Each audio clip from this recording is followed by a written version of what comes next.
Hallo und ein ganz herzliches Willkommen zu einem neuen Video von mir und das Jahr neigt sich dem Ende zu, denn wir haben schon Ende November, eigentlich jetzt zu dem Zeitpunkt, wo das Video hochkommt, Anfang Dezember und ich hoffe, ihr seid auch schon in Weihnachtsstimmung, so wie ich. Bei uns liegt gerade richtig hoch Schnee, was mich sehr, sehr freut. Ich hoffe, dass zu Weihnachten auch Schnee liegt. Das wäre so toll. Ich weiß gar nicht, wann ich das letzte Mal weiße Weihnachten erlebt habe. Da muss ich noch ganz, ganz klein gewesen sein, aber das gab es auf jeden Fall mal. Auf jeden Fall war der November richtig gut, denn haltet euch fest, ich habe geschafft, 37 Bände zu lesen und ich glaube, das ist der erfolgreichste Monat in diesem Jahr, denn im November hatte ich so Bock zu lesen, aber ich glaube, kalte Jahreszeit lädt halt auch so unglaublich gut ein zum Lesen auf dem Sofa, wo es warm ist, draußen schneit es und dann haue ich einen Manga nach dem anderen weg. Deswegen lehnt euch zurück, holt euch was zu essen, weil ich denke, das Video wird jetzt ein bisschen länger gehen. Aber ich würde sagen, wir starten und zwar wie immer mit dem Verlag, wo ich am wenigsten gelesen habe, bis hin zu dem Verlag, wo ich am meisten gelesen habe. Auf jeden Fall starten wir mit Paper Tunes, denn da habe ich 2 Bände gelesen. Und zwar habe ich endlich Soulmate abgeschlossen. Und zwar mit Band 3. Und ich muss sagen, mir hat der Gürzlauf wirklich sehr, sehr gut gefallen. Ich mochte einfach die Dynamik zwischen den beiden Frauen, die langsam eine Beziehung aufbauen und versuchen, ihre Zukunft so gesehen zu ändern, beziehungsweise die eine versucht, die Zukunft zu verändern, weil ihre Partnerin schwer krank ist, nämlich an Diabetes ist diese erkrankt und dies versucht sie in der Vergangenheit zu ändern und das ist wirklich so süß, wie die beiden miteinander interagieren und wie die sich kennengelernt haben und ich fand es wirklich sehr, sehr knuffig, das ist halt ein Gürzlauf genau nach meinem Geschmack. Und ich mochte das Ende auch sehr, sehr gerne.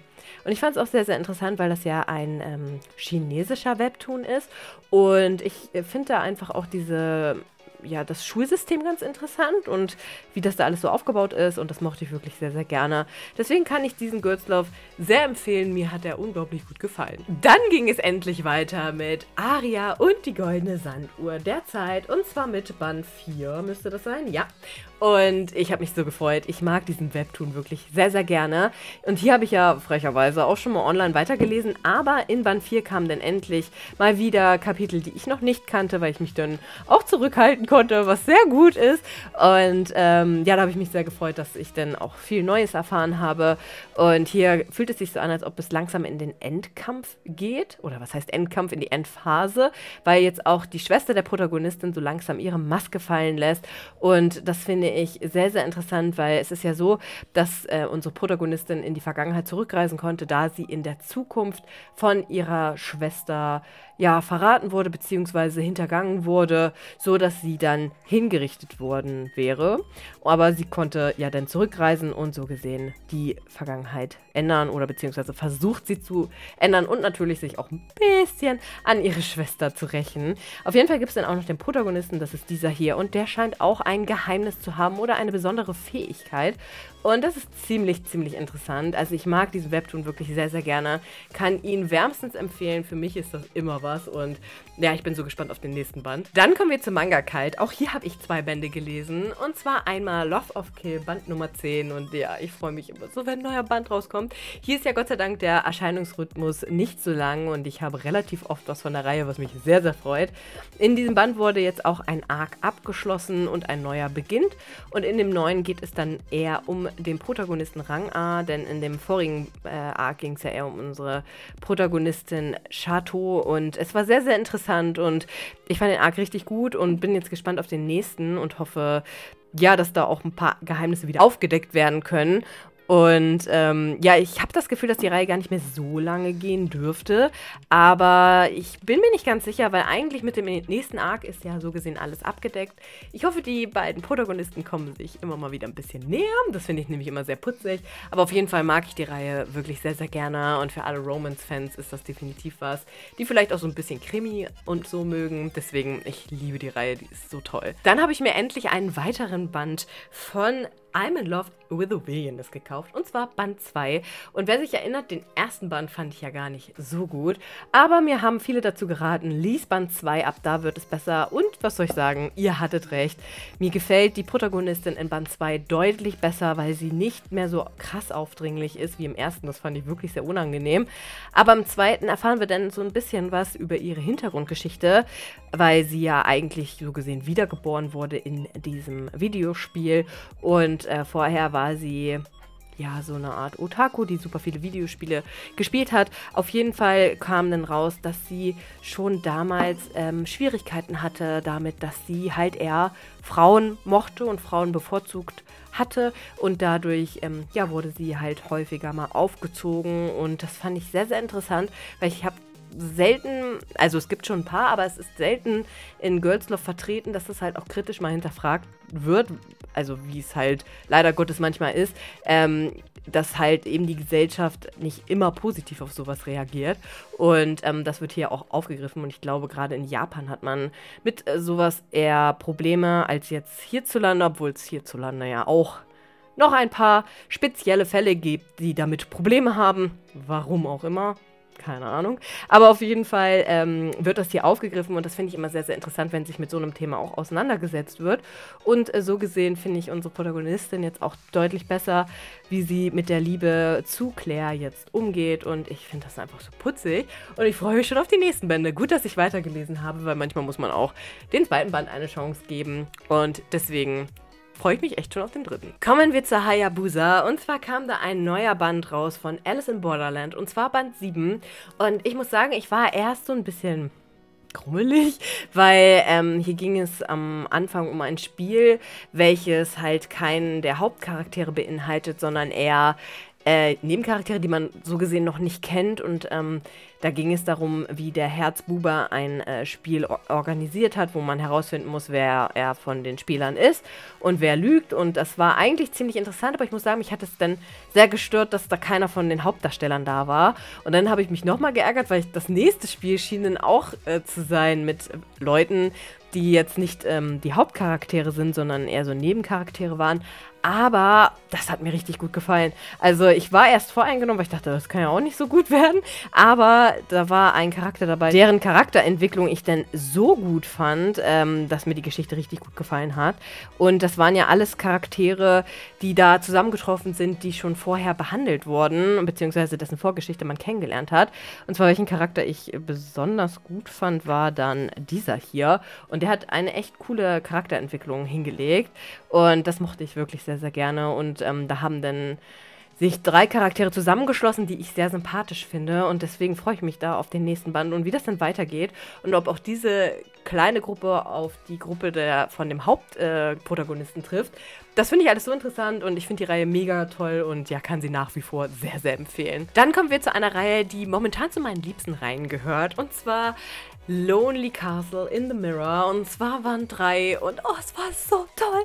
Ich liebe die Reihe. Ich kann sie euch wirklich so sehr empfehlen, weil hier wurden dann auch wieder so ein paar Geheimnisse angeschnitten, wo ich noch nicht ganz weiß, in was für eine Richtung das gehen wird, denn man hat in dem letzten Band erfahren, was die ganzen Kinder, die in dem Schloss unterwegs sind, für Gemeinsamkeiten haben und daraufhin wollten sie eigentlich etwas unternehmen, aber dies war nicht so möglich und es war einfach so interessant und es ist einfach so cool, die Hintergründe der einzelnen Kinder zu erfahren, warum sie nicht zur Schule gehen wollen und wie die sich alle gegenseitig unterstützen und Verständnis füreinander haben und das sind so Freundschaften in dem Manga, die sich dort entwickeln, die einfach wunderschön sind, weil ich finde so, es ist so selten, dass man Freunde kennenlernt, die so aufeinander eingehen und auch die negativen Seiten akzeptieren und dort versuchen irgendwie zu helfen und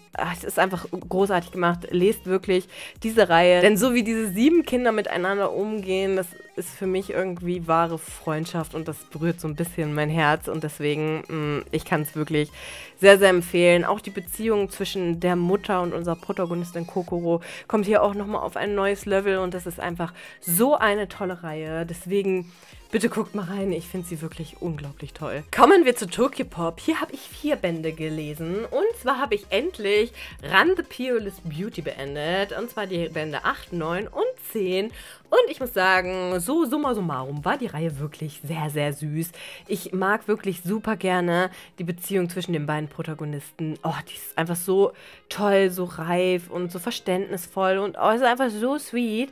Natürlich muss ich zugeben, es war mir teilweise doch sehr klischeehaft in vielen Punkten, aber nichtsdestotrotz dafür nicht in der Beziehung. Es gab nicht sowas, was ich am wenigsten mag, ist, wenn es so krass viel Drama gibt in Beziehungen, wenn es nochmal eine Trennung gibt oder ich weiß nicht, irgendwie ist das nicht so meins, weil diese beiden Protagonisten begegnen sich halt extrem auf Augenhöhe, reden über ihre Probleme, zeigen die Zuneigung zueinander und das finde ich so sweet und kann euch wirklich die Reihe sehr empfehlen. Ich finde es super sweet zum Zwischendurchlesen. Es hat jetzt nicht das Rad neu erfunden, aber ich finde halt solche Beziehungen, wie in diesem Shoujo gezeigt, sind für mich so die perfekten Beziehungen. Ich weiß auch nicht. Finde ich einfach super süß und ja, kann ich euch sehr, sehr empfehlen.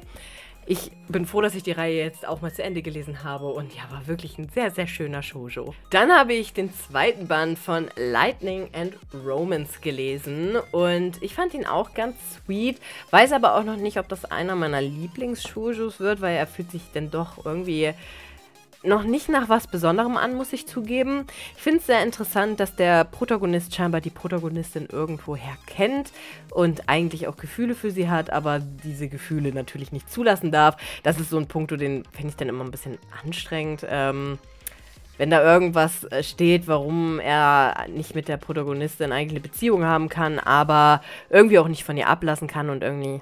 Ja, das ist nicht so mein Thema, muss ich zugeben. Aber nichtsdestotrotz werde ich die Reihe weiterverfolgen, weil ich bin sehr gespannt, wie das weitergeht, weil ich weiß eigentlich, dass die Liebesgeschichten von der Mangaka mir sehr, sehr gut gefallen. Und ja, deswegen bin ich mal gespannt, wie der dritte Band denn so wird. Und ist auf jeden Fall noch ein So-Lala-Titel. Kommen wir zu Carlsen. Auch hier habe ich eine Reihe abgeschlossen. Und zwar The Killer Inside, die Bände 8, 9, 10 und 11. Und das war wirklich extrem spannend, extrem gut. Ich muss sagen, das Ende hat mir sehr, sehr gut gefallen, weil ich nicht damit gerechnet habe, wie das ausgeht. Und ich muss tatsächlich sehr, sehr aufpassen, hier reinzublättern. Auf jeden Fall, ja, fand ich es echt krass. Ich habe nicht damit gerechnet, wer jetzt im Endeffekt der Täter ist. Und ja, es ist im Endeffekt sehr drückend, sehr traurig und ja, da hat eigentlich, also Happy End sucht man hier auch vergeblich, aber es ist so spannend. Ich fand die Reihe wirklich richtig, richtig gut. Und für Thriller-Fans ist das auf jeden Fall was. Ich kann es euch sehr, sehr, sehr ans Herz legen, wenn ihr das mögt. Wenn ihr natürlich jetzt nicht brutale Geschichten mögt, wo ja, ständig ein Mörder gesucht wird, dann ist das nichts für euch. Aber falls ihr das auch so liebt wie ich und das manchmal tatsächlich faszinierend findet, dann ist die Reihe auf jeden Fall was für euch. Dann habe ich bei Arte weitergelesen und zwar Band 11 und den fand ich auch wirklich wieder sehr, sehr gut, weil hier haben wir jetzt auch, oder beziehungsweise im letzten Band schon, haben wir einen neuen Charakter kennengelernt und das ist eine ja, Prinzessin aus Spanien, die so ihre Geheimnisse hat und Arte soll ein Porträt von ihr malen und versucht so ein bisschen, ja, ihr Gegenüber besser zu verstehen und kennenzulernen. Und das Coole an der Sache ist, dass diese Prinzessin gerade als Gast in dem ehemaligen Haus von Artes Familie wohnt. Also das gehört ihr nicht mehr, aber damals hat sie darin gelebt und da kommen dann tatsächlich Erinnerungen an ihre Kindheit hoch und da erfahren wir dann auch ein bisschen was, wie Arte als Kind gelebt hat, warum ihre Mutter so geworden ist, wie sie denn zum Schluss war und es ist sehr, sehr interessant. Ich liebe einfach diese Darstellung von ja, dem historischen Italien und dass auch die Mangaka am Ende des Bandes auch immer noch so ein paar, ja, historische Fakten droppen lässt, die ich noch gar nicht kannte. Das fand ich sehr, sehr cool und ja, ich mag die Geschichte sehr, sehr gerne. Ist echt eine tolle Story über eine super starke Protagonistin, die in einer sehr, sehr strengen Zeit es trotzdem schafft, als Frau sich selbst zu versorgen und unabhängig zu sein. Und das ist so bewundernswert und Arte ist echt ein super toller Charakter. Dann kommen wir zu Kase-Crunchyroll. Und hier habe ich eine Reihe auf den aktuellen Stand gebracht und zwar Serif of the End. Und wie ihr euch denken könnt, habe ich natürlich mich extra beeilt, damit ich nicht dieses gottverdammte Logo habe, denn da habe ich noch diese Umschläge und die werde ich gleich abmachen. Und deswegen habe ich mir relativ schnell jetzt alle Bände davon, die aktuell draußen sind, gekauft. Mir blieb ja auch keine andere Wahl. Aber auf jeden Fall, ja, muss ich sagen, gerade die letzteren Bände fand ich ultimativ interessant, weil hier erfahren wir endlich mal, was der Plan von Gurren ist. Und der ist ziemlich interessant und was dafür geopfert werden muss, damit die Welt wieder in ihren alten Zustand kommt. Und ich habe schon teilweise ein paar Mal überlegt, wie ich mich jetzt in dieser Situation entschieden hätte. Und ich kann unseren Protagonisten wirklich sehr, sehr empfehlen, würde ich gerade sagen, verstehen. Und ja, ist auf jeden Fall sehr, sehr interessant. Hätte ich gar nicht gedacht. Man merkt auf jeden Fall, dass es sich dem Ende zuneigt. Ich finde auch ihre Geschichte wirklich sehr interessant und die Geschichte von ihrer Schwester. Sehr gut gemacht und ja, ich freue mich einfach, dann irgendwann zu erfahren, wie es endet. Ich kann überhaupt noch gar nicht sagen, wie lang die Reihe noch gehen wird. Ich weiß nicht, wenn ihr da Infos habt. Ich habe nur mal gehört, dass sie sich auf jeden Fall dem Ende zuneigt und dass sie jetzt an ihrem Höhepunkt angelangt ist. Aber mehr weiß ich auch nicht. Aber es fühlt sich auf jeden Fall an, dass es jetzt nicht mehr arg viele Bände werden. Und ich finde auch einfach diese Aufklapp-Poster, na komm her, immer richtig, richtig cool. Also das ist wirklich schön gemacht. Und genau, auf jeden Fall haben wir hier noch eins. Zack. Finde ich sehr, sehr schön. Ich werde dann gleich mal die Umschläge auch abmachen, weil ich will das ja dann einheitlich im Regal haben. Ich muss sagen, ich will jetzt auch das Thema nicht wieder aufmachen, aber es ärgert mich irgendwie ein bisschen. Ich verstehe halt nicht, warum Crunchyroll nicht die alten Buchrücken behalten hat und nur das Crunchyroll-Logo drauf gemacht hat. Irgendwie, finde ich, setzt mich das so unglaublich unter Druck, dass ich, weiß ich nicht, wahrscheinlich keine Reihe mehr anfangen werde, wo das der Fall ist, weil irgendwie ist es schon sehr unterschiedlich und da verstehe ich nicht, warum. Aber ja, das ist, glaube ich, ein Thema, über das ich mich schon mehrfach beschwert habe und ihr wisst ja, was ich davon halte. Dann habe ich den ersten Band von Beast Complex angefangen und das ist ja natürlich, das sieht man, die Mangaka von Beastars und hier sind mehrere Kurzgeschichten drin über ja, verschiedenste Leute, die in der Welt von Beastars leben und wie die miteinander umgehen. Meistens sind es Geschichten von einem Pflanzenfresser und einem Fleischfresser und diese Geschichten sind sehr, sehr cool. Ich muss sagen, ein bisschen langgezogen fand ich das alles schon, also sehr, sehr, sehr viel Text und teilweise waren manche Geschichten interessanter, manche fand ich dann nicht so interessant, andere fand ich wieder absolut weird. Ich muss sagen, ich komme mit diesem Aspekt in Beastars nicht klar, dass für die, ja, jemand anderen zu fressen, also wenn Fleischfresser jemanden fressen wollen, dass das so ein ähnlicher Ausdruck wie Liebe sein kann und irgendwie ist das für mich so ein bisschen weird. Aber ja, so ist das in der Welt halt. Aber nichtsdestotrotz waren wirklich Geschichten sehr, sehr interessant und ja, für Beastars-Fans ist das auf jeden Fall was. Und dann habe ich eine neue Reihe von Crunchyroll angefangen und zwar Medalist und oh mein Gott, ich hätte nicht gedacht, dass mir der erste Band so gut gefällt. Erst habe ich gedacht, irgendwie weiß ich nicht, ob ich die Reihe anfangen will und ja, habe dann die ganze Zeit so überlegt und dann habe ich gedacht, ach komm, gib mir eine Chance und dann habe ich reingelesen und fand das echt so gut, weil hier geht es um ein kleines Mädchen, was sehr, sehr gerne Eiskunst laufen möchte, aber dies nicht traut, bei ihrer Mutter anzusprechen, weil ihre Mutter so ein bisschen strenger mit ihr ist und unsere Protagonistin, und ich finde das so sympathisch, wird halt von allen immer als Dummerchen dargestellt, weil sie in der Schule halt nicht so gut ist und ja, versucht dann so gesehen trotzdem ihr Können im Eiskunstlauf zu verwirklichen und sagt auch, Mensch, ich möchte endlich mal sagen, dass ich das und das gut kann und alle sagen immer, ich bin schlecht in dem und es ist so süß, dieses Mädchen ist einfach Zucker und man kann sich so gut da reinversetzen, wenn man in der Kindheit auch solche Probleme hatte. Richtig toll. Und dann haben wir unseren Protagonisten, der Eiskunstläufer schon ist, auch an der Weltmeisterschaft teilgenommen hat, aber leider Gottes keinen Erfolg im Eiskunstlauf hat und so gesehen ja, versucht irgendwie über die Runden zu kommen und dann treffen die beiden aufeinander und der Protagonist ist so sehr angetan von dem kleinen Mädchen, dass er alles geben möchte, um ihren Traum zu erfüllen, nämlich auch den Traum, den er sich selber nicht erfüllen konnte und ich finde dieses Duo so sweet, den Lehrer, der wirklich so sympathisch ist und dem kleinen Mädchen, was super motiviert ist und ich hätte nicht gedacht, dass mir ein Sportmanga so gut gefällt, aber wirklich total toll. Ich werde hierzu auch nochmal einen Ersteindruck machen. Ich bin echt begeistert von dem ersten Band, wirklich. Dann kam endlich ein neuer Band von Monstermäßig verknallt raus. Und zwar Band 7. Hier auch mit dem Umschlag. Und ich habe mich voll gefreut, dass es weitergeht, weil hier geht es jetzt weiter mit ja, der Hintergrundgeschichte von unserer Protagonistin Kuro. Und oh mein Gott, da wurde etwas gedroppt, womit ich nicht gerechnet habe. Und ja, die Mangaka weiß wirklich, wie sie Plot-Twist unterbringen kann, weil das kenne ich von ihren alten Reihen auch. Und damit habe ich wirklich nicht gerechnet. Sehr, sehr gut. Ich bin gespannt, wie das weitergeht, denn Kuro ist ja jetzt verschwunden, so gesehen.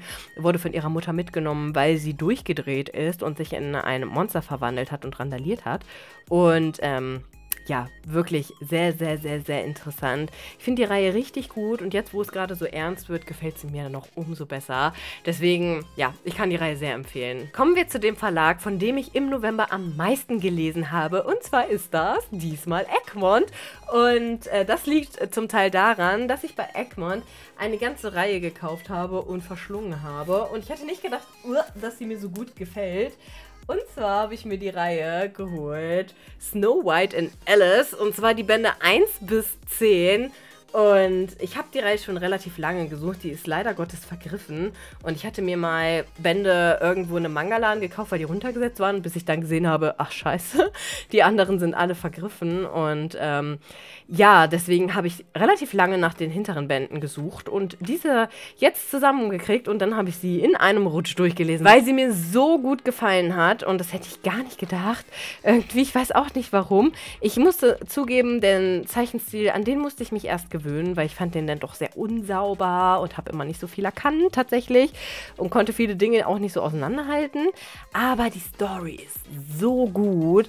Hier geht es um unsere Protagonistin Schneewittchen, die von ihrer Mutter beauftragt wurde, einen Apfel zu finden und diesen sucht sie dann bei den, ja, in dem Land von den 7 Zwergen. Also es ist wirklich nah an der Geschichte angelehnt und dann passiert ihr etwas, sodass sie in die Welt von Alice muss, nämlich in die Spiegellande und Alice ist unser Protagonist, das ist dieser hier und dieser versucht in einem Wettkampf gegen den anderen König so gesehen zu bestehen und sie wechseln sich fast eigentlich immer ab, wer gerade das Königreich leitet und dieser Gegenkönig ist dann der rote König und den sehen wir hier auf dem Cover und dieser hat es irgendwie geschafft, dass die Zeit in den Spiegellanden anders läuft und das ist ziemlich interessant und hier erfahren wir von Band zu Band immer ein bisschen mehr über die Hintergründe von unserer Protagonistin auch, weil diese auch von Anfang an nicht so wirklich klar sind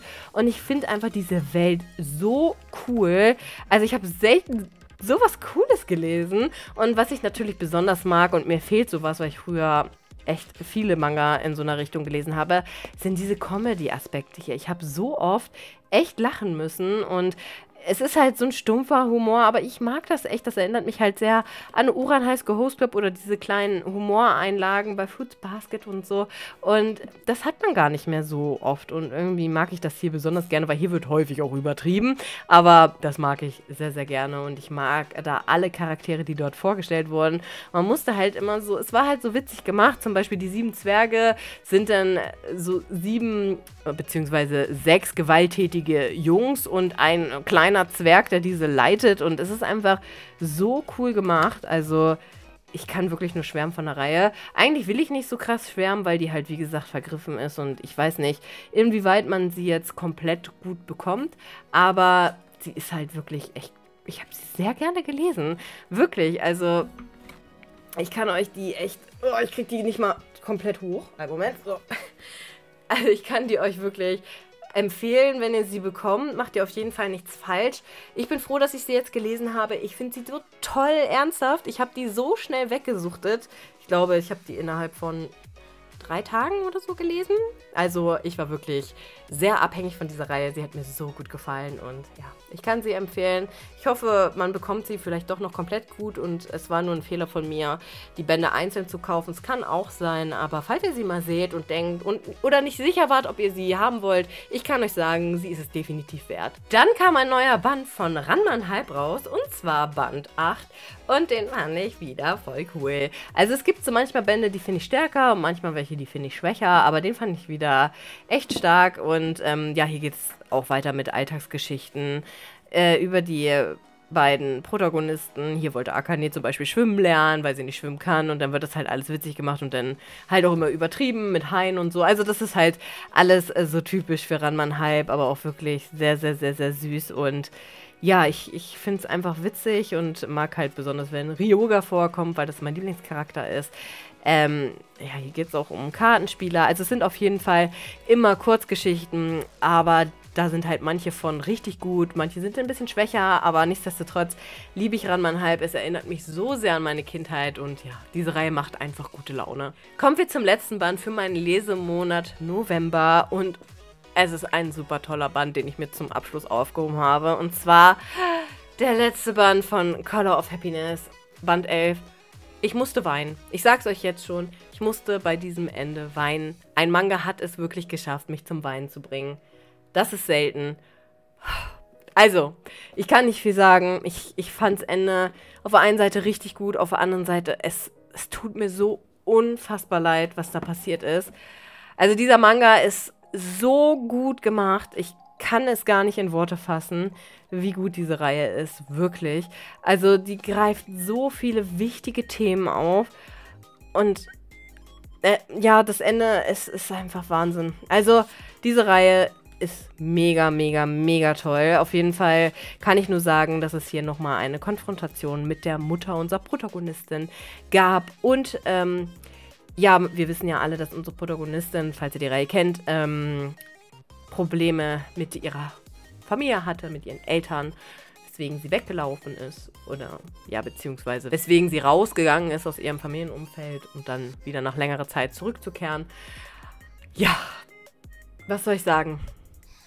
Sehr emotionale Reihe. Ich glaube, echt ein Riesen-Highlight. Ich kann es euch wirklich empfehlen.